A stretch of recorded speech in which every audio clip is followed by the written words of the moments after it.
Padre nuestro que estás en los cielos, Señor, te damos gracias porque has permitido que nos podamos volver a reunir hoy, en este sábado que nos regalas. Ayúdanos a que sea de refrigerio para todos nosotros. Acuérdate de todos aquellos que por alguna razón no se pueden reunir, para que sientan esa paz que solo tú puedes dar. Te pedimos que esta escuela sea edificante. Te pedimos, Señor, que seas tú el que hable y el que permita escuchar. Te lo pedimos todo en el nombre santo y precioso de tu Hijo Jesucristo, para perdón de nuestros pecados. Amén.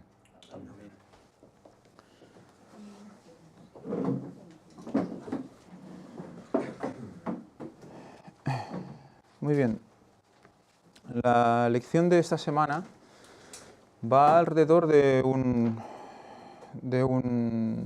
texto bíblico, que es Mateo 11, 11 y 12, y lo titula La guerra visible e invisible. Toda la semana va alrededor de este texto y lo encuadra en esa lucha que no vemos, ese gran conflicto que está actuando ante nosotros y que no somos capaces de identificar, aunque debemos creer por fe que está ahí. Hay pruebas de ello, solo tenemos que ver a nuestro alrededor, ¿no? Pero utilizan un texto bíblico, que es Mateo 11, 11 y 12, y de ahí deducen que estos versículos significa esto, la lucha entre el bien y el mal. De hecho, toda la Biblia en algún punto tiene connotación de lucha entre bien y mal, eso es evidente. Pero concretamente este texto, solo yendo a revisar lo que Elena de White dice al respecto, ya tendríamos la idea clara de lo que quiere decir. Han generado los autores de la escuela, todo un misterio alrededor de la profundidad de este texto, que es incomprensible, que no se puede entender, y a raíz de toda la teología, de la filosofía y de toda una serie de estudios, parece ser ultra profundos, llegan a una conclusión, que la podemos ver, creo que es en el lunes. Dice, algunos sugieren que la interpretación más probable de Mateo 11:12, que quizás mejor lo leemos y así lo tenemos claro, dice, desde los días de Juan, esto es Mateo 11:12, desde los días de Juan el Bautista hasta ahora, el reino de los cielos sufre violencia y los violentos lo arrebatan. Cuando leemos esto, pues evidentemente nos quedamos un poco así a cuadros, ¿no? Porque está hablando Jesús y está diciendo que en los cielos dice que se sufre violencia. Y el reino de los cielos sufre violencia y los violentos lo arrebatan. ¿Esta versión? Sí, ya hablaremos de esa versión. Bueno, léela, sí. En esta versión del siglo XXI, el texto se lee de la siguiente manera. Desde los días de Juan el Bautista hasta ahora, el reino de los cielos requiere esfuerzo y los esforzados lo alcanzan. Es mucho más Cambia, ¿verdad? Cambia, pero un 100%. A ver, ¿cuál es la buena interpretación? Eso es un poco lo que vamos a darle vueltas hoy al respecto. Vamos a profundizar sobre el significado de las palabras y sobre las diferentes versiones, y a ver lo que dice Elena White al respecto. Y vamos a ver la profundidad de este texto, que es una cosa que la verdad es que no me había planteado hasta esta lección, La verdad, podemos leer también la versión que hay en la Biblia del 77, que dice así, desde los días de Juan el Bautista hasta ahora, el reino de los cielos sufre violencia y los violentos la arrebatan, pero hay una nota que dice, que también se puede decir, se abre paso por la fuerza y los esforzados se apoderan. O sea, siempre hay como que se abre paso por la fuerza, ¿vale? Entonces vamos a analizar qué clase de fuerza es esta. ¿Es una fuerza que nosotros ejercemos? No, es un esfuerzo personal para entrar en el cielo, es una fuerza propia que nosotros tenemos para entrar allí, porque es entrar por la fuerza, ¿no? Según las versiones. Los esforzados, ¿en qué sentido? Esfuerzo físico, esfuerzo espiritual, pero ¿a qué nivel? Eso es lo que vamos a analizar, porque es realmente profundo lo que, a raíz de los textos, de las citas de Elena de White, a dónde nos lleva todo esto. Para empezar, me gustaría leer lo que dice la concordancia Strong de estas dos connotaciones, de sufre violencia o violentos, que es las dos palabras que nos hacen preguntarnos cosas en esta cita, en este texto. Y dice así, la palabra, lo que se comprende como sufre violencia, en la parte del 11-12, dice que el cielo, dice así, dice, el reino de los cielos sufre violencia, en el caso que hemos visto en el siglo XXI requiere esfuerzo, es la palabra biazo. Esta palabra, que además la analizan en la lección de esta semana, dice forzar, es decir, reflexivamente, meterse a la fuerza en. O sea, meterse a la fuerza en algún sitio. Vamos a analizar esto. Dice, o pasivamente ser atrapado. O sea, o entrar tú a la fuerza, o que te atrapen. Sufrir violencia es forzarse. Por lo tanto, tenemos las dos. La que habla la versión del 60 y la que habla la versión del siglo XXI. Esta palabra viene de vía, y probablemente afina a G 979, que ahora leeremos, dice, mediante la idea de actividad vital. Actividad vital. Fuerza, violencia. Y esto es afín a ¿qué? A bios. ¿De qué nos suena bios? ¿Qué significa bios? ¿Qué es biología? Bio, la palabra bio, ¿qué significa? Vida. Biología es estudio de la vida. Por lo tanto, este esfuerzo, y aquí lo dice, vía, palabra primaria, vida. Es decir, literalmente, el estado presente de existencia. Por implicación, los medios de vivir, el bien, el sustento, vida. O sea que ese esfuerzo está relacionado con la vida, con la vitalidad. Por lo tanto, nos da vida. ¿Qué tipo de vida? Vamos a analizar también eso. Esa es la de sufre violencia, la primera parte. Y la segunda parte, cuando dice que los violentos la arrebatarán, es biastés, que viene de la anterior. ¿No? O sea que está todo en la misma connotación. Esfuerzo, vida. Y en la lección podemos ver como en el apartado del lunes nos habla de que la primera, la de sufre violencia, es una connotación positiva y la de violentos una connotación negativa. Y así lo explica, dice, algunos sugieren que la interpretación más probable de Mateo 11:12 sea aplicar los usos biazomai típicamente positivos y biastés típicamente negativos, dándonos esta interpretación. El reino de los cielos avanza con fuerza, con santo poder y energía magnífica que ha estado empujando las fronteras de las tinieblas y mientras esto ocurre, hombres violentos y rapaces han estado tratando de saquearlo. O sea, lo bueno y lo malo. Y a partir de aquí sacan toda la explicación para decir que esto es una simbología de la lucha del bien contra el mal. De momento, a nivel de palabras, vemos que una procede de la otra y todo va en relación a la vida y al esfuerzo. No hay negativismo de momento, en lo que hemos visto. Y aquí podríamos leer, si te parece, Oseas, capítulo 6, versículo 2, dice, nos dará vida, porque tú ahora estás hablando, después de 2 días. Al tercer día nos levantará para que vivamos ante Él. Ante Él. Pero nos dará vida. Nos dará vida. Estás hablando de qué vida, ¿no? Y vamos a ver la relación entre la vida y el esfuerzo. ¿Y a qué punto concreto nos habla de esa vida y ese esfuerzo? Vamos a ir llegando poco a poco porque creo que es muy interesante. Que poco a poco vosotros vayáis dándonos a la idea, ¿no?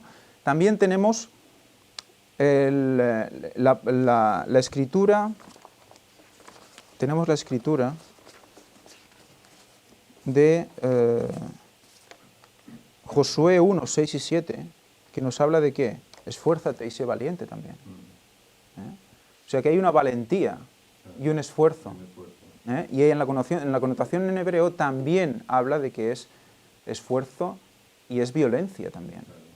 Entonces, ¿dónde tenemos? ¿Hasta qué punto es violento, ¿no? Vamos a ir viendo poco a poco esa violencia de la que está hablando aquí, a qué se refiere. Si vemos la interlineal, nos dice, en una de las notas, cuando dice sufre violencia y los violentos lo toman por la fuerza, dice sufre violencia. La interpretación más probable es que no admite cobardías. El cielo no admite cobardías. Por lo tanto, hay un choque, hay cosas que no pueden entrar en el cielo. O sea, ahí estaría la connotación de sufre violencia también. Ni medias tintas, o todo o nada. Exige coraje y determinación rotunda. No vale ir a medias, no vale lo tibio. También, y ya para ir entrando en lo que realmente me gustaría comentar, vamos a leer lo que dice Elena de White al respecto de Mateo 11:12 en dos puntos donde lo he encontrado. Y en los dos puntos donde lo he encontrado, en los dos puntos hace referencia a la misma connotación. Y vamos a ver qué importante es esto. Dice, al principio la obra es dura y lenta. Ahora es cuando todos deben poner el hombro para levantar la carga y llevarla adelante. Fijaros en que vamos entrando en el contexto. Debemos avanzar, aunque tengamos delante el mar rojo y montañas inaccesibles del otro lado, Dios ha sido con nosotros y ha bendecido nuestros esfuerzos. Debemos trabajar con fe. Y ahora cita, el reino de los cielos sufre violencia y los violentos lo arrebatan. Hemos de orar, creer que nuestras oraciones son escuchadas y entonces trabajar. Ahí esa es la connotación. Orar, creer que nuestras oraciones son escuchadas y entonces trabajar. Y luego, en el otro punto donde habla de esto, dice así, un profundo sentido de nuestra necesidad y un gran deseo de recibir las cosas que pedimos deben caracterizar nuestras oraciones. De lo contrario, no serán oídas. ¿Veis todo el rato el contexto de que es oración, esfuerzo y oración? Y ahora otra vez estamos en oración. Pero no debemos cansarnos y dejar de pedir porque nuestras oraciones no reciban una respuesta inmediata. El reino de los cielos sufre violencia y los violentos lo arrebatan. En el contexto de oración, ¿los violentos lo arrebatan? ¿Violencia? Aquí se entiende por violencia un santo fervor, como el que manifestó, ¿quién? Jacob. Ahí está la clave. Jacob. No necesitamos procurar ponernos en un estado de intensa excitación, sino debemos presentar nuestras peticiones calmada, pero persistentemente. ¿Veis? ¿Vamos viendo dónde está el contexto de esta cita, de este texto bíblico? ¿A qué se refería el Señor? Delante del trono de la gracia. Persistentemente delante del trono de la gracia. Santo fervor. Nuestra obra consiste en humillar nuestra alma delante de Dios, en confesar nuestros pecados y en acercarnos con fe a Dios. El propósito de Dios es manifestarse a sí mismo en su providencia y en su gracia. El objeto de nuestras oraciones debe ser la gloria de Dios y no la glorificación de nosotros mismos. Ese es el contexto de esta cita. Y yo me gustaría recordar Jacob. ¿Qué pasa con Jacob? ¿Recordáis? ¿Hubo violencia en su relación con el Señor? ¿Recordáis algo de Jacob?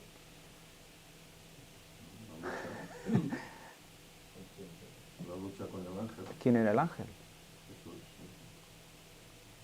La lucha de Jacob con el mismo Jesús. ¿Fue violenta? ¿Fue violenta esa lucha? Más bien fue angustiosa de esperanza. ¿Y físicamente hubo algún problema ahí?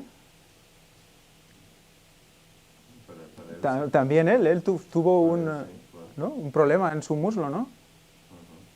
O sea, hay una lucha. Sí, pero él entiende el concepto de esa lucha. Porque cuando dice, no te dejaré si no me bendices, es que él ha entendido que esa lucha no es una lucha normal física, sino que allí le está luchando por una amargura, una carga que lleva dentro, y él entiende que esa lucha es para limpiarlo, de quitarle esa carga de encima. Él entiende eso, no una lucha como a sangre, a muerte, sino él entiende que esa lucha es para eso. Que Dios lo viene a buscar para quitarle esa culpa que durante tantos años lo está sometiendo. Exacto. No te soltaré hasta que me bendigas. No te soltaré hasta que me bendigas. Esa debe ser, esa debe ser la manera en la que debemos presentarnos ante el Señor. Y dices, ostras, ¿qué estamos exigiéndole al Señor? ¿Estamos ordenándole al Señor? No. Ese es el otro extremo, ese es el extremo presunción. Pero en el punto de, como sabemos que Él nos lo va a dar, nos lo puede dar, es a Él a quien debemos. Con santa, vamos a leer qué. En otros textos dice ahínco santo. Eso es un esfuerzo fuerte. Son ganas reales de recibir la bendición del Señor. Pero sabes que si te separas de Él, no lo vas a recibir. Por lo tanto, te agarras a Él con violencia, pero en el sentido de esfuerzo brutal y rotundo, sin medias tintas, o me agarro o lo pierdo. Es espectacular, o sea, el concepto es brutal. Y vamos a leer, si lo encuentro, porque tengo muchos papeles hoy aquí, cómo define Elena White esta manera de orar. Dice, ¿por qué no oramos como quienes tienen una conciencia libre de ofensa y pueden allegarse al trono de gracia con humildad, aunque con santa osadía? ¿Qué es ser osado? Valiente y a veces con un pelo de descaro y como de locura, de lanzarse ahí, ¡ala! ¿No? Tiene un punto ese de osado, venga, lo que haga falta. Que viene un gigante, es igual, ¿no? Sin importar las consecuencias. Un aspecto así. Santa osadía. O sea que tiene que haber un punto de carácter fuerte mezclado con santificación. Porque es la confianza lo que hace que tú hables con el Señor diciendo, Señor, dámelo, Señor. Porque sabes que Él te lo puede dar. Elena White lo compara con un hijo que le pide a su padre algo. Y el niño insiste, papá, dame esto, papá, ¿por qué? Porque sabe que Él se lo puede dar. No se lo irá a pedir al vecino, ni a su hermano. Se lo pide al Padre porque sabe que se lo puede dar. Sabe que Él tiene eso que Él necesita. Si no, ya no se lo pediría con tanta insistencia. Desde luego, cada vez vemos más, cuando dice que tienes que ser como niños para entrar al reino de los cielos, cada vez es más evidente. A nivel de inocencia, pero también a nivel de esa exigencia. ¿Por qué? Porque sabe que se lo puede dar. ¿Confiamos realmente que nos lo puede dar? ¿Y oramos con esa perseverancia porque sabemos que nos lo puede dar? Y es que además entra en las promesas que Dios ha dejado en su palabra. Por eso podemos exigir eso, porque Él nos lo ha prometido, que si lo pedimos, nos lo dará. Pero claro, hay que pedirlo como dices tú, con ese esfuerzo, con esa fe, no dudando. Y lo dice aquí, justo lo que has dicho ahora, alzando las manos santas, sin ira ni duda. No nos postremos hasta cubrir nuestros rostros como si hubiese algo que deseamos ocultar. Antes hacemos nuestros ojos hasta el santuario celestial, donde Cristo, nuestro mediador, está delante del Padre para ofrecer como fragante incienso nuestras oraciones mezcladas con sus propios méritos y su justicia inmaculada. En la oración nos ponemos ante el trono de Dios. ante el trono de Dios. Por el sacrificio de Cristo, por su intermediación, nos ponemos ante el trono de Dios. Traspasamos el velo del santuario celestial y estamos ahí delante, ante el Señor. Gracias a eso. Y Él nos cubre, por eso podemos estar ahí. Ante Él, en Cristo. Tenemos ese privilegio. ¿Lo aprovechamos? ¿Lo estamos aprovechando? Eso es lo que estamos analizando en las conferencias de la oración. Ese poder que tenemos ahí y que no lo estamos dejando de lado muchas veces.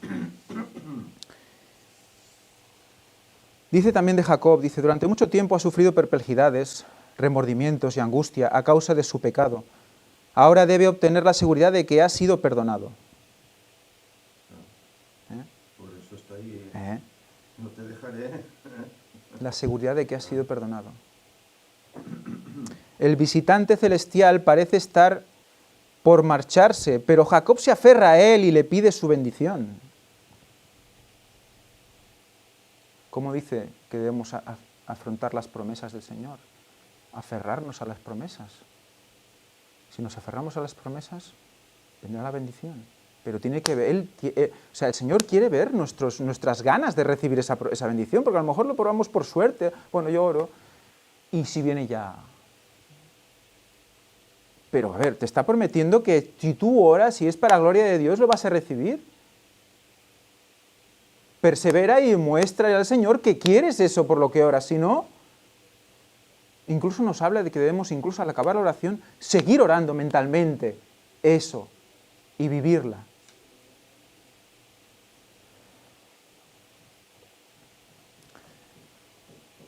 El ángel insta, suéltame, que ya raya el alba.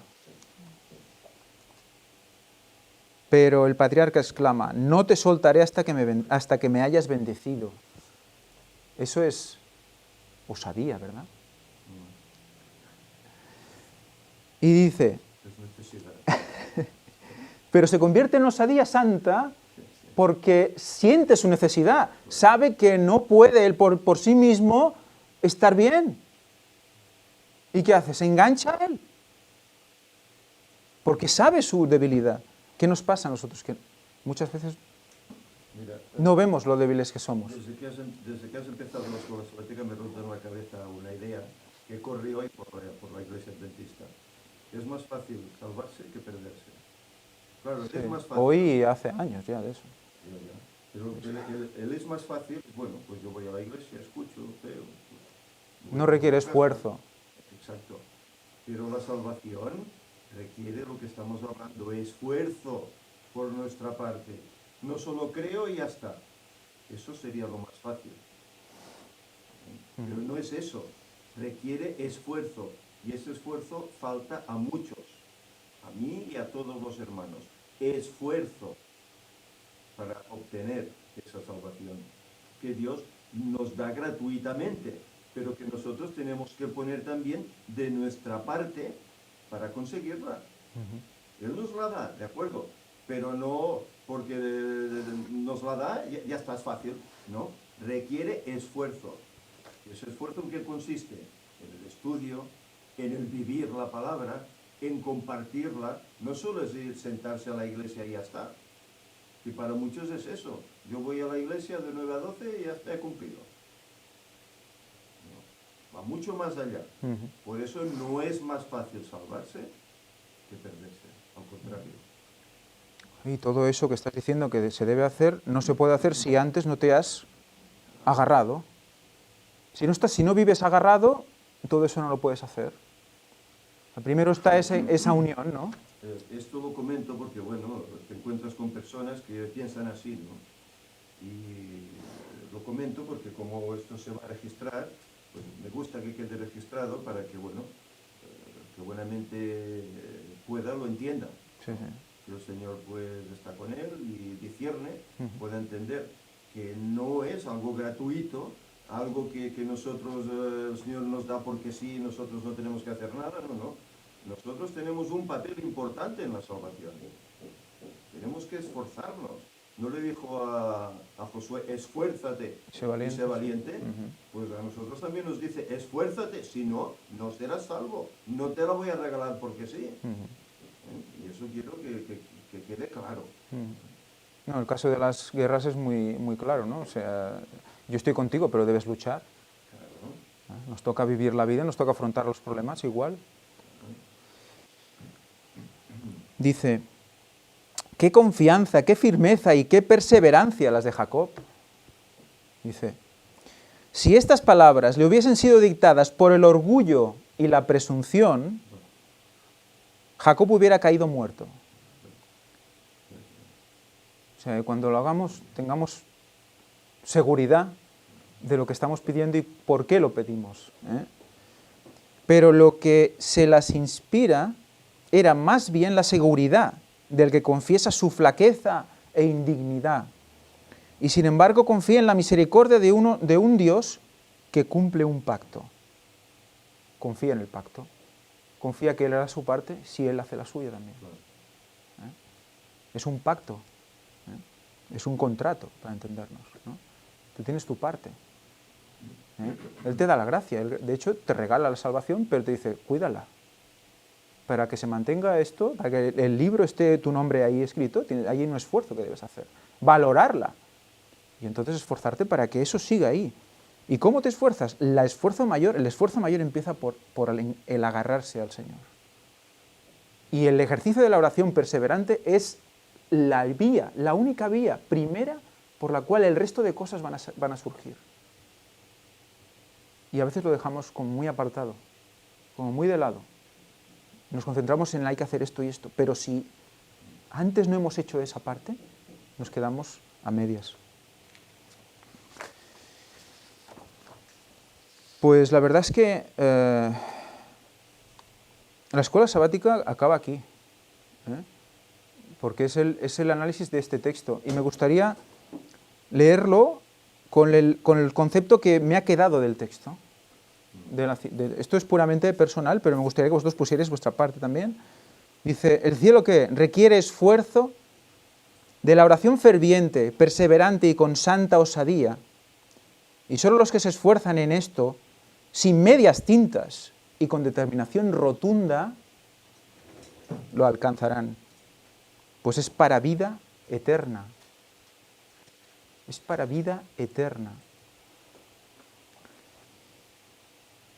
Y evidentemente este texto representa la lucha, entre comillas, la lucha entre el cristiano y Dios.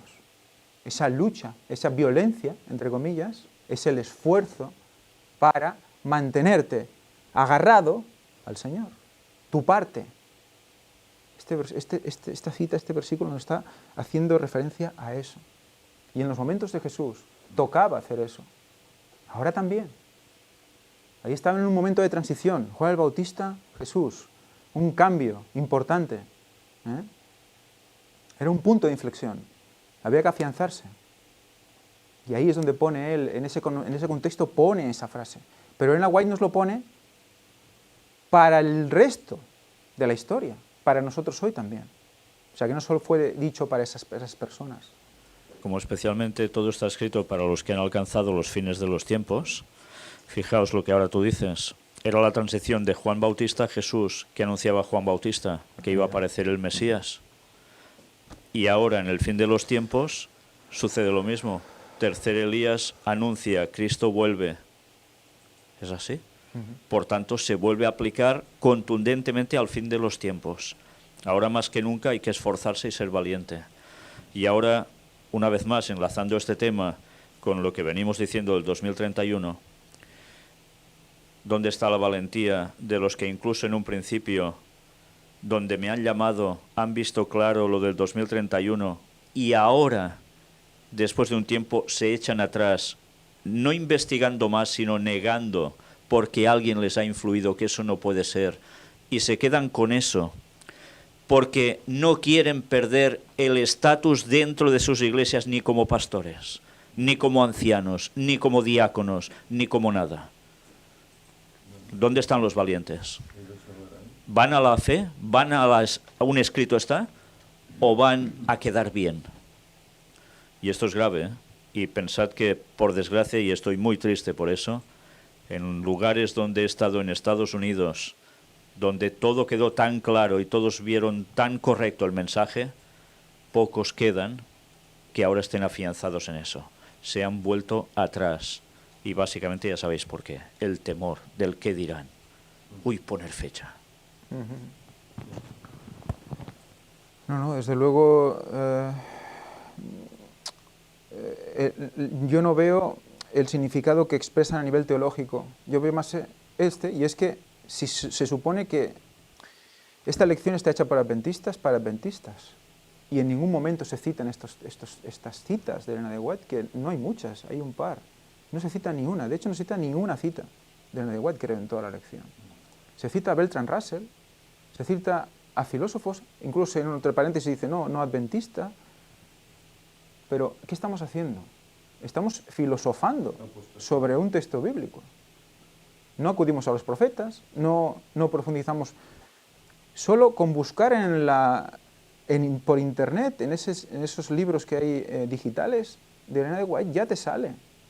¿Por qué hay que hacer una semana de estudio de teología, de teoría sobre una cita, sobre un texto a nivel de vocablos, sin ver la inspiración divina que dice al respecto?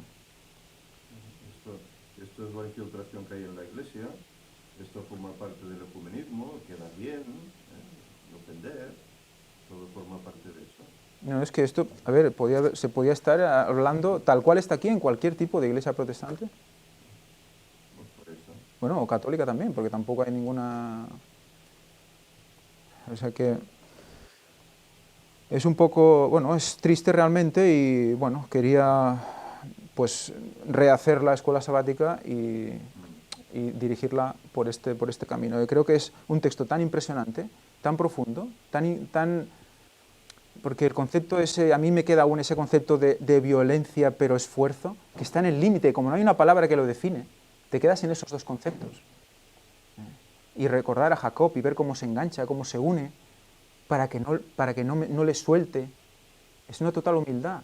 Se confunde con violencia, pero eso es humildad. Porque dice, si yo me suelto, ¿qué hago? Y la sociedad nos está metiendo que si tú eres vehemente, perseveras y te posicionas, eres un radical y un antisocial. Sí, pero esta es la verdadera guerra. La guerra es individual. La guerra es la que lucho yo para conseguir estar con el Señor. Pero la lucho contra el diablo, que es el que está en mí, tentándome, haciéndome dudar, haciéndome volver atrás, lo que antes decía Víctor, ¿no? Haciéndome volver a otros caminos, haciéndome no aceptar las verdades que hoy se están dando, porque el tiempo concluye y solo queremos aceptar lo que hasta 1844 se descubrió, pero lo que ahora viene, el mensaje que viene ahora, no se quiere aceptar. Todo esto es una lucha privada, personal. Soy pecador, necesito de Cristo, si no, no venceré. Tengo que esforzarme, tengo que poner de mi parte, siempre y cuando en oración, lógicamente. Pero esa lucha es personal, no es una lucha de un ejército, es una lucha personal. Eso lo tenemos que tener claro. Y bueno, para acabar me gustaría leer un texto bíblico, ahora que has comentado esto, porque con respecto a lo que dice Jesús,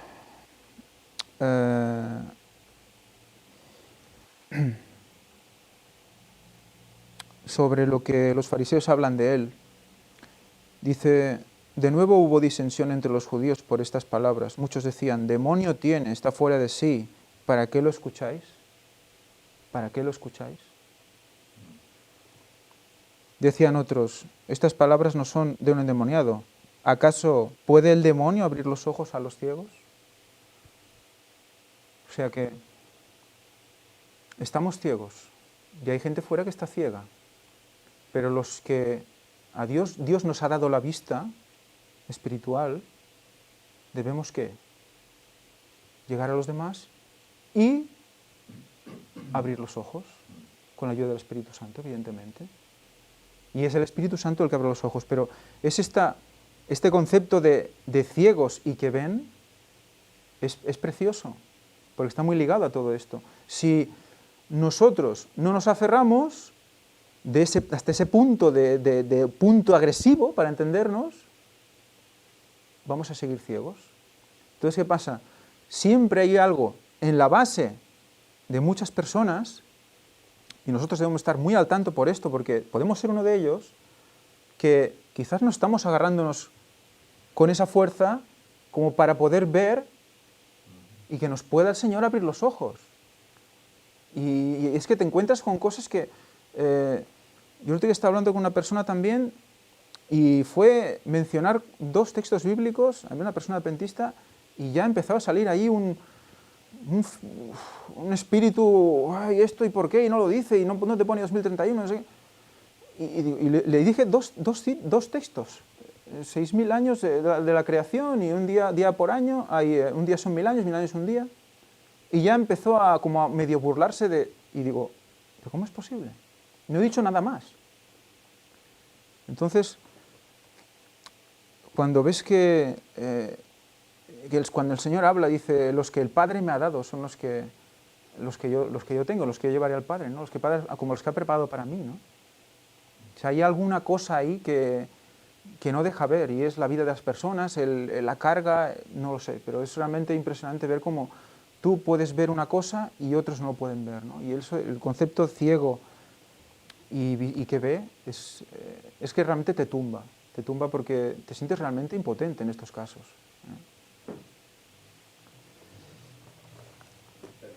Poder ver es no querer ver, que ese es el peor de los ciegos, el que no quiere ver. Aunque haya evidencias, aunque todo.